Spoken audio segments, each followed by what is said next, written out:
और जनाब सैयदना इब्राहीम अलैहिस्सलाम से लेकर, आपको पता है सैयदना इब्राहीम अलैहिस्सलाम वाला नबी ना के दो ही साहबजादे, एक सैयदना इसहाक, एक सैयदना इस्माइल। सैयदना इसहाक की औलाद बनी इसराइल कहलाई और सैयदना इस्माइल की औलाद वाला आल इब्राहीम की कैफियत से नवाजी गई। और सैयदना इब्राहीम अलैहिस्सलाम से लेकर सैयदना इस्माइल अलैहिस्सलाम से लेकर सैयदना हाशिम तक, सैयदना अब्दुल मुत्तलिब तक और सैयदना अब्दुल्लाह तक, ये आले इब्राहीम है।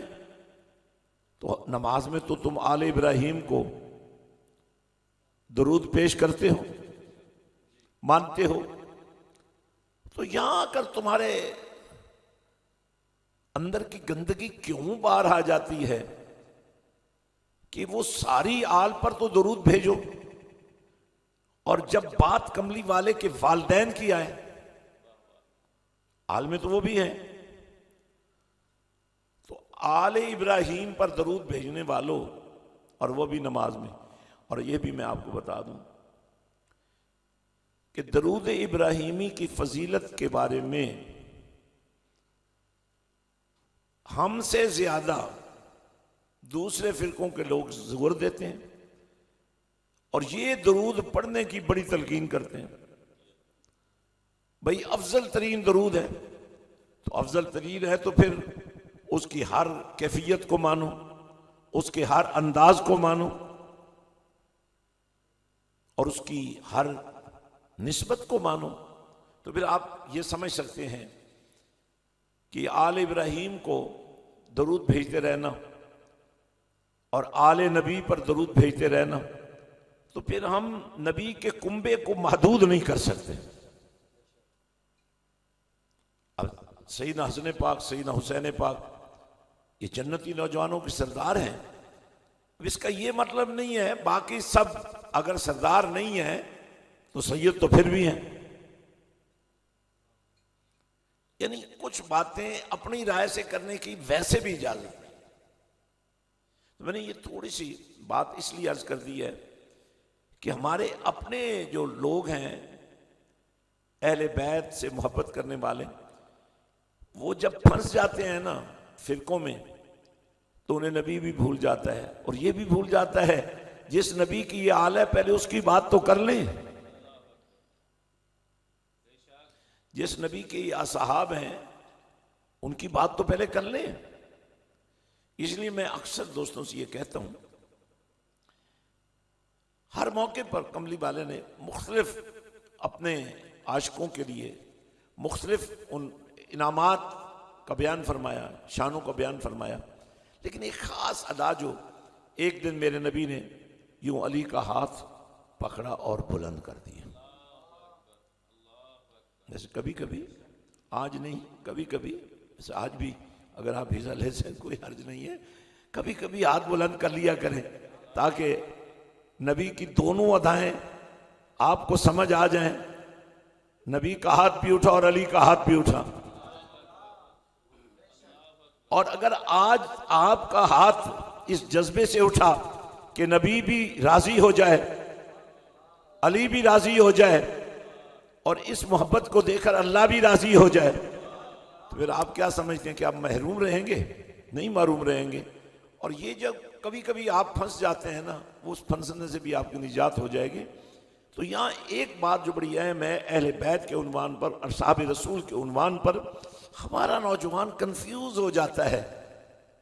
बेशक एक दरख्त की शाखों से आगे एक दुनिया है जिसको पत्ते कहते हैं, फल फूल कहते हैं। अब उनकी खसूसियत ये है कि वो ऑक्सीजन प्रोड्यूस करते हैं। तो अब आप तने को, जिससे ये सब कुछ निकल रहा है, उसको नजरअंदाज तो नहीं कर सकते ना। अगर आप तने को काट दें तो ये फल फूल कहां गए? ये ऑक्सीजन प्रोडक्शन की फैक्ट्रियां कहां गई?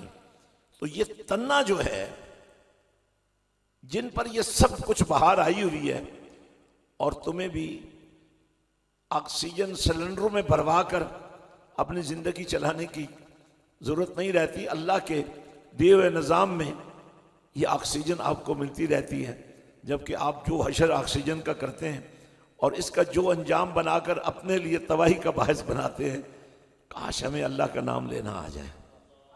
ये पत्ते और ये फल फूल अल्लाह का नाम लेकर ही ऑक्सीजन बना देते हैं। अगर हमें भी अल्लाह का नाम लेने का शऊर आ जाए तो फिर हम ईमान से हट नहीं सकते। तो सिर्फ मैं गुफ्तगू के आखिरी मरले में आप सब हज़रात से कहना चाहता हूँ, आले रसूल अहले बैत मुस्तफ़ा सल्लल्लाहु अलैहि वसल्लम, इनके साथ तो जो हमारी मोहब्बत है ना, वो आर्जी नहीं है, वो रस्मी नहीं है, वो माज दुकानदारी नहीं है, वो मवद्दत है। जैसे मछली पानी के बगैर नहीं रह सकती, वैसे ही बंदा मोमिन अहले बैत की मवद्दत के बगैर रह ही नहीं सकता। लेकिन वो जो कूफे वाले मवाली थे, बुलाने वाले, और फिर बुलाकर कमरों के दरवाजे बंद करके अंदर छुप जाने वाले, और फिर यजीदियों को खुली छुट्टी देने वाले, ऐसे मवाली नहीं चाहिए, हमें हुसैनी चाहिए। ये बात मेरी आपने अपने अंदर जाने देनी है। ये अंदर तब जाएगी आप अंदर से अल्लाह का नाम निकलेगा तो। ये बात अपने अंदर जाने दें, इस बात को अपनाएं, इस बात की रिहर्सल जारी रखें, इसी बात को इस्लाम समझें। मवद्दत सिर्फ जुबान से कहने का नाम नहीं है, मवद्दत सिर्फ ऐलान का नाम नहीं है। किस्सा कहानियां, कसायद मसायब, मना के बयान करने का नाम नहीं है। फिर मोहब्बत और मवद्दत में फर्क क्या है, सुन लो। फिर मोहब्बत में आप जिक्र कर लें, काम हो जाएगा, लेकिन जब बात मवद्दत की आएगी तो फिर हुसैनी बनना पड़ेगा आपको। सिर्फ 2-3 अल्फाज आपको पता है, आका मौला हुसैन पाक के खुतबात की बड़ी लंबी तादाद है, लेकिन एक खुतबा जो उन्होंने हुसैनियों से इरशाद फरमाया, मैं तुमसे राजी हूं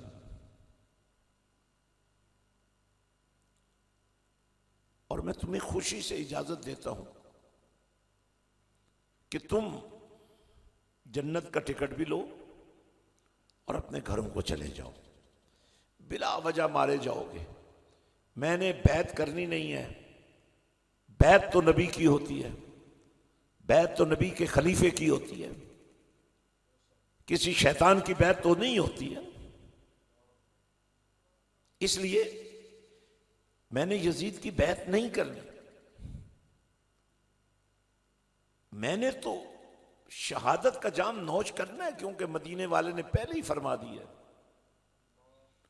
इसलिए मैं तुम्हें खुशी से इजाजत देता हूं कि तुम चले जाओ, तुम्हारी जानें बच जाएंगी। लेकिन जिन्हें मेरे हुसैन पाक ने खुतबा दिया था, अल्लाहु अकबर, अल्लाहु अकबर, वो कूफी नहीं थे, वो हुसैनी थे। उन्होंने अर्ज किया, बारगाह मौला हुसैन में अर्ज किया, आका आपके बगैर अगर जिंदा रह भी गए तो करेंगे क्या। और ये कि आप हमारे होते हुए आप पर कोई तलवार उठे, आप पर कोई तीर चले, तो ये हमसे बर्दाश्त कैसे होगा। ये मुवद्दत है।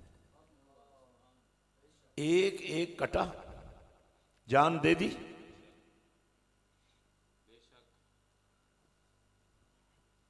और फिर सिखा दिया कि मुवद्दत होती क्या है। इसलिए रस्मी जलसे, महफिलें, मजालिस सवाब होगा बेशक, इसमें कोई दूसरी राय नहीं है। अब एक नमाज वो है ना कि आप नमाज में शैतानी ख्यालात में जकड़े हुए हैं।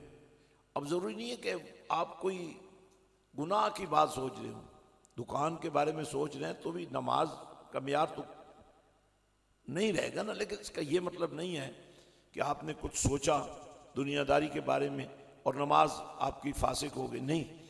नमाज का सवाब ज़रूर मिलेगा, लेकिन वो नमाज जिसकी कैफियत ये हो गोया के नमाज पढ़ते हुए तुम अपने अल्लाह को देख रहे हो, या कम से कम ये मेयार कि मेरा अल्लाह मुझे देख रहा है। तो भाई बस मैं इसी बात को क्लोज करता हूं कि जो नबी का घराना है ना, अहले बैत से मुराद नबी का घराना है, उसमें नबी के आबा व अजदाद भी आ जाते हैं, ताकि किसी बदनसीब को, किसी बदबख्त को, किसी कलमा पढ़ने वाले को कलमे से इख्तलाफ न करना पड़ जाए। तो यहां से लेकर सैयदना इब्राहीम अलैहिस्सलाम तक जितने भी अजदाद हैं मेरे और आपके नबी के, वो नबी के घर वालों में हैं। अब नबी की अज़वाज नबी के घर वालों में है। और फिर मैं सिर्फ एक छोटी सी बात कहता हूं, जंगे जमल और जंगे सफीन में अमीरुल मोमिनीन सैयद अली रज़ियल्लाहु ताला अन्हु और उम्मुल मोमिनीन सैयद आयशा सिद्दीक़ा की अफवाज आपस में आमने सामने रही। बड़े लोग शहीद हुए, न इधर मुखलिसीन की कमी थी, न उधर मुखलिसीन की कमी थी। लेकिन जब इन दोनों जंगों के बाद अमीरुल मोमिनीन सैयदना अली रज़ियल्लाहु ताला अन्हु को अल्लाह ने कामयाबी अता फरमाई, तो उन्होंने अपनी अम्मा जान, नबियों की ये कमाल निस्बत होती है, और मोमिनों की अम्मा जान सैयदा आयशा सिद्दीक़ा रज़ियल्लाहु ताला अन्हा से कोई सवाल जवाब किए बगैर बड़ी इज्जत के साथ उन्हें मदीना में ठहराया और उम्मत को समझाया, और खासकर अली अली करने वालों को समझाया कि अली के साथ तो लड़ाई हुई है, फिर भी अली मां समझता है, वो बदबख्तो तुम क्या समझते हो। तो आपको जब अहले बैत की बात करें तो उसको लिमिटेड ना किया करें। नबी के अजदाद, नबी की अज़वाज, और अगर मुझे कहने की इजाजत दें तो फिर मैं तो उस बूढ़ी खातून को जो मस्जिद नबी शरीफ में फटे पुराने कपड़ों में दोहरी कमर के साथ आती है और नबी अपनी मुजम्मिल वाली चादर उसके लिए बिछा देता है और नबी उसको अपनी अम्मी जान कह के पुकारता है, सैयदा हलीमा की बात कर रहा हूं, है जी। तो जो नबी उन्हें अपनी अहले बैत से नहीं निकाल रहा है, अब इसमें तो कोई शक नहीं है कि हसनैन करीमैन और फिर उनके खून की निस्बत जहां तक पहुंची है वो सारे अहले बैत हैं। लेकिन एक बात को आपने समझना है, ये बात अगर आपने ना समझी तो आप हमेशा ही फंसे रहेंगे, उलझे रहेंगे, ईमान कायम नहीं रहेगा। ईमान का कायम रहना बहुत जरूरी है, और वो ये है कि कमली वाले ने अपने अहले बैत के दायरे को बयान कर दिया ना। अब जिसका खून नहीं मिलता वो अहले बैत तो नहीं हो सकता ना। अज़वाज हैं तो अहले बैत भी हैं, अजदाद हैं, लेकिन वो कौन सी कैटेगरी है। जब कमली वाले ने फरमाया सलमान अगर आ ही गए हो तो एक आध दफा अल्लाह का नाम ले लो, ताकि तुम्हें यह भी पता चल जाए कि अल्लाह का नाम लेते रहना, कभी लेना कभी ना लेना, यह कोई कमाल नहीं है, लेते रहना ही सबसे बड़ा कमाल। अब तो जो फरमाए, मेरे नबी ने फरमाया ये सलमान है, ये फारिस से आया है, इसका अरब से भी कोई ताल्लुक नहीं, अरबी भी नहीं है, खून रसूल भी नहीं है, लेकिन फरमाया ये मेरी अहले बैत में शामिल है। यार नबी तो इतना लजपाल है, नबी तो इतना करीम है। अब मैं 1-2 मिनट के अंदर सिर्फ आखिरी एक बात करना चाहता हूं। हमारे लिए जो म्यार है ना, वो है हुसैन पाक के साथ। बड़ी वजाहतें हैं हर हस्ती के बारे में, लेकिन अगर मैं अहले बैत को हुसैनियत के रंग में देखूं और हुसैनियत को अहले बैत के जलवों में देखूं, तो फिर एक बात की मुझे भी समझ आ गई और तुम्हें भी आ जानी चाहिए। ये बात तो नबी पाक ने बहुत सारे लोगों के बारे में कही, जो सरकार ने फरमाया कि अल हुसैन मिन्नी, बहुत सारे और साहबा के बारे में कही है, लेकिन वह आना मिनल हुसैन, और वैसे ये समझ आती है बाकियों के लिए कि अल हुसैन मिन्नी, अली के बारे में फरमाया और हस्तियों के बारे में बताया, मुझसे है फलां मुझसे है। जब हुसैन को फरमाया तो ये खास निस्बत थी ना कि हुसैन बेटा है फातिमा का, फातिमा बेटी है नबी की, ये बात समझ आती है ना। लेकिन जब कमली वाले ने ये फरमाया ना वह आना मिनल हुसैन, कि मैं हुसैन से हूं, बाप से बेटा तो हो सकता है, दादे से पोता तो हो सकता है, नाने से धोता तो हो सकता है, लेकिन नाना बेटे से या उससे पोते से या नाना धोते से या मामू भांजे से, ये नहीं मुमकिन है। लेकिन कमली वाले ने जब फरमा दिया तो मुमकिन हो गया। फरमाया वह आना मिनल हुसैन, और ये बात हमें समझ में आती है। बड़ी कमाल की बात मेरे जहन में आई है। कुरान नाजिल हुआ, जिब्रील लेके आए ना, तो जब अल्लाह ने फरमा दिया वमा यंतिकु अनिल हवा इन हुवा इल्ला वह्युन युहा, ये तो कमली वाला और मेरा वो ताल्लुक है, लब नबी के होते हैं, बोलता मैं रब हूं, तो फिर जिब्रील के दरमियान में जरूरत क्या थी। और रहमान अल्लम अल कुरान, जब सिखा ही दिया था तो ये सब कुछ क्यों किया। ये प्रोटोकॉल था नबी का, ये नबी की शानों को बयान करना था। वरना तो अल्लाह ने नबी के वजूद को कुरान में गूंद दिया था और कुरान को नबी के वजूद में गूंद दिया था।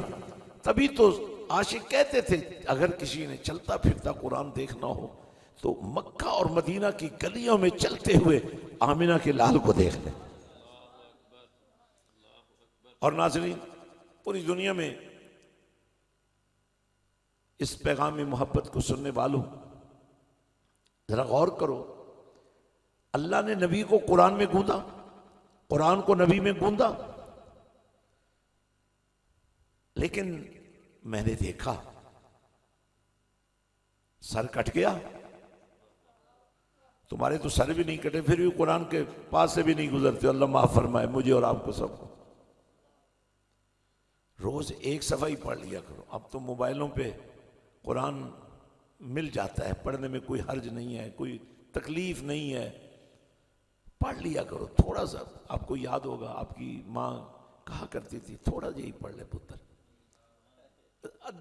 आधा सफा ही पढ़ ले।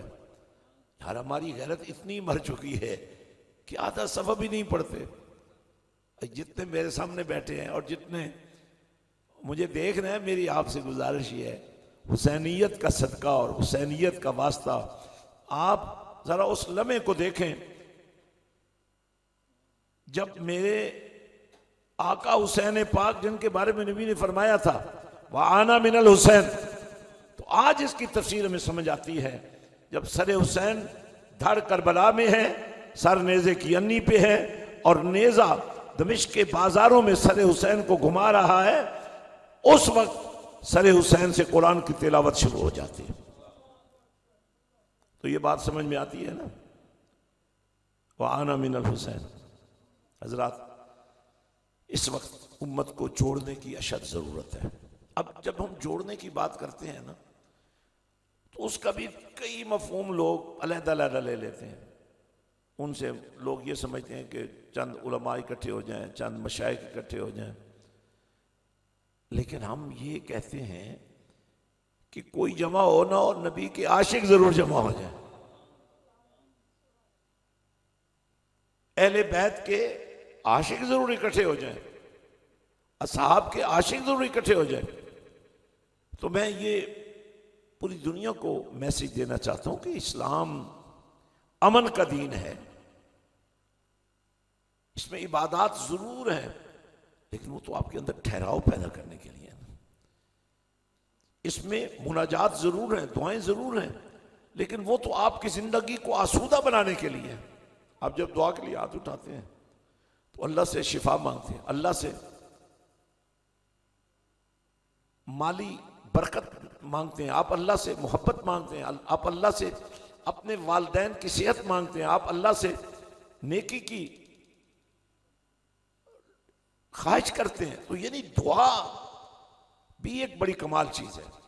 तो हजरात, खवातीन, तकबीर टीवी के नाजरीन और हमारे जितने पेजेस हैं, अच्छा आप सुनते जरूर हैं, रोज सुनते हैं, शायद अपने घर में बैठकर बहुत ऊंचा अल्लाह का नारा भी लगाते हो, लेकिन अच्छा मुझे आज तक समझ नहीं आई, जितने यूट्यूब के चैनल्स हैं, बड़े बड़े एंकर्स हर दफा कहते हैं लाइक करो, ये करो, वो करो, हमने कभी नहीं कहा।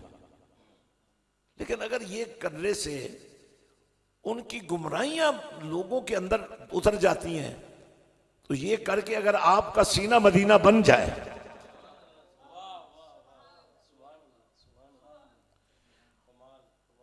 लोगों ने फौजें तैयार की हैं कत्ल गारतगरी के लिए, लोगों ने मीडिया के नेटवर्क बनाए हैं लोगों को बेइज्जत करने के लिए, झूठी अफवाहों को फैलाने के लिए। और अगर मैं आपसे कहूं कि नहीं, मदीने वाले के हुस्न को लोगों के दिलों में उतारने के लिए तुम्हारा भी मीडिया में कोई रोल तो होना चाहिए। भाई जब भी जाओ सोशल मीडिया के किसी भी एटम को टच करो तो किसी ड्रामे की रिहर्सल देखने की बजाय या किसी बेहयाई और फाशी के मंजर को अपने लिए गंदगी और खिलाजत का जरिया बनाने की बजाय जाते ही पहला काम करो, या अल्लाह का जिक्र करो, या नबी की बात करो, या नबी वालों की बात करो, ताकि तुम्हारे अंदर एक सुकून की कैफियत पैदा हो जाए। तो इस वक्त जो हमारे आज के मौजू का हिस्सा नहीं है, लेकिन करबला में जो कुछ हुआ उसी का ये नतीजा है कि आज मैं ये बात कहने पे मजबूर हो गया हूं कि हमें हुसैनी तैयार करने की जरूरत है, और पाकिस्तान को यजीदी जरूर बेचेंगे, हुसैनी ही बचा सकते हैं।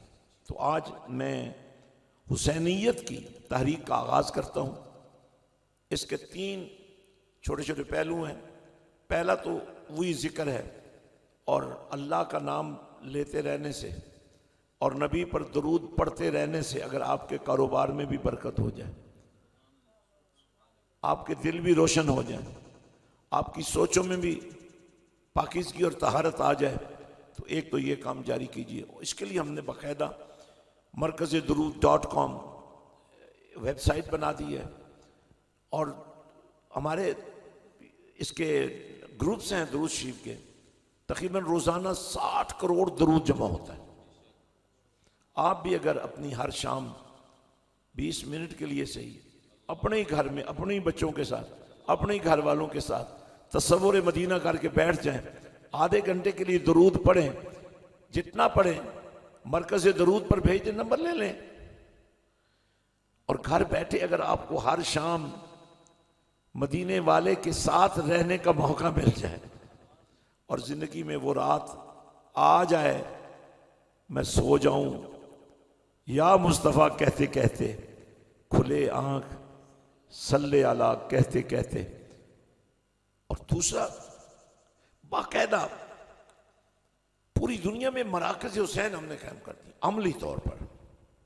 जब कमली वाला ने अल हुसैन मिन्नी व अना मिन अल हुसैन, तो मैंने अपने पूरे सिलसिले का उन्वान ही हुसैनियत बना दिया, क्योंकि मेरे बाहू सरकार ने 4 सदियां पहले कलाम सबने लिखा है, लेकिन जो कलाम मेरे बाहू ने लिखा है ना, पूछा कि आप सुल्तानुल आरफीन हैं, फरमाया नहीं, मुझसे पूछो मैं क्यों, तो मैं बताऊंगा। खाक पाया खाक पायम अज हुसैनो अज हसन, मारिफत गश्त अस्त पर मन अंजमन। ये तो हसन हुसैन है जिनके कदमों की खाक को मैंने अपनी आंखों का सुरमा बना रखा है, अपने सर का ताज बना रखा है, अपने दिल का सरूर बना रखा है। इसी वजह से हसन हुसैन का वजीफा करते करते करते इरफान मौला मुझ पर तारी हो चुका है। तो उन्हीं की वो रखी हुई बुनियाद पूरे पाकिस्तान में वाहिद आस्थाना और दरबार है, दरगाह है। उर्स तो हर जगह पे होता है लेकिन साहिब मज़ार का, लेकिन पहली मुहर्रम से लेकर 10 मुहर्रम तक रोज़ाना अगर उर्स की तकरीबात हुसैन पाक के उन्वान से होती हैं तो सिर्फ आस्थाना सखी सुल्तान बाहू पर होती हैं।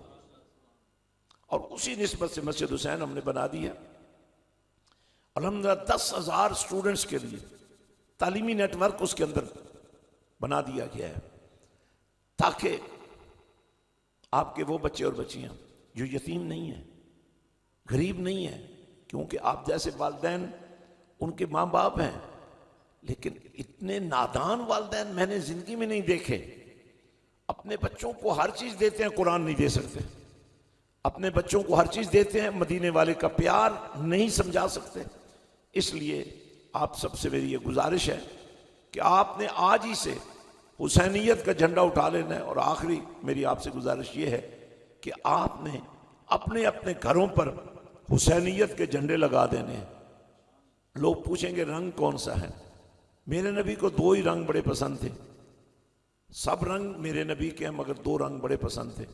कसरत से जिन रंगों का मेरे नबी ने इस्तेमाल किया दस्तार के लिए, दस्तार सर का ताज होती है, वो सफ़ेद और स्याह है। स्याह सबसे ज़्यादा सरकार ने इस्तेमाल किया। तो फिर हमारे रंग यही है, यही रंग जो नबी के संग चलेंगे।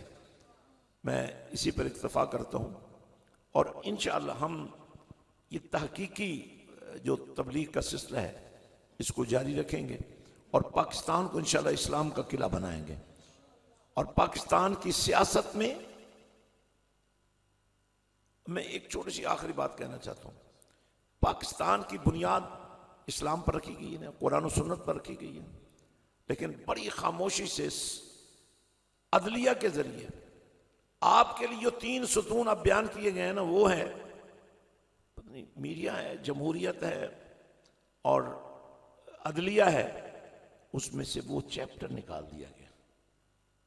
तो हम ऐसा नहीं होने देंगे।